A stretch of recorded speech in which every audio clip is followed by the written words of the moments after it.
ED ने फिर लिखी राज्य सरकार को चिट्ठी। 10 मामलों में हेमंत सोरेन की सरकार द्वारा की गई कार्रवाई की मांगी जानकारी। आपको बता दें, प्रवर्तन निदेशालय ने मनी लॉन्ड्रिंग के आरोपों की जांच के दौरान पूजा सिंघल, राजीव अरुण एक्का, वीरेंद्र राम सहित अन्य के खिलाफ राज्य सरकार द्वारा की गई कार्रवाई की मांगी जानकारी। ईडी ने इस संबंध में राज्य के मुख्य सचिव को पत्र लिखकर पीएमएलए की धारा 66(2) के तहत साझा की गई 10 मामलों की सूची भेजी है। कहा है कि ईडी को इन मामलों में सरकार के स्तर से की गई किसी तरह की कार्रवाई की जानकारी नहीं मिली है। ईडी द्वारा पीएमएलए की धारा 66(2) के तहत साझा की गई सूचनाओं में मनरेगा घोटाला, अवैध खनन, राजीव अरुण एक्का प्रकरण, दस्तावेज से जालसाजी कर सरकारी व सेना की जमीन की खरीद बिक्री, रांची के तत्कालीन उपायुक्त छवि रंजन द्वारा 150 पुलिस जवानों को तैनात कर जमीन की घेराबंदी कराने सहित अन्य मामलों को शामिल भी किया है।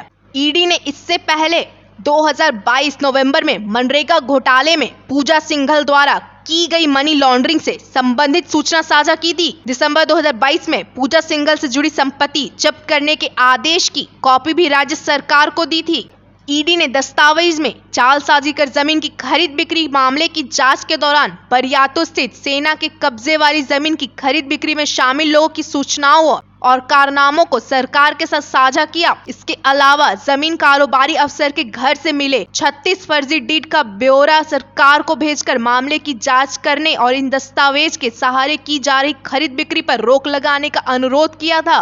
ईडी ने जमीन की खरीद बिक्री के मामले में तत्कालीन उपायुक्त छवि रंजन द्वारा गलत आदेश के सहारे जमीन माफिया के मनपसंद व्यक्ति को कागजी मालिक बनाने और जमीन पर कब्जा दिलाने के लिए पुलिस बल तैनात करने से संबंधित विस्तृत रिपोर्ट सरकार के साथ साझा की थी। ऐसे कई अन्य मामलों की जानकारी उन्होंने साझा की थी। ईडी ने अब साझा की गई सूचनाओं की सूची भेजते हुए सरकार से की गई कार्रवाई की जानकारी देने का अनुरोध किया है। तो जानिए कौन कौन से मामलों की जानकारी मांगी ईडी ने।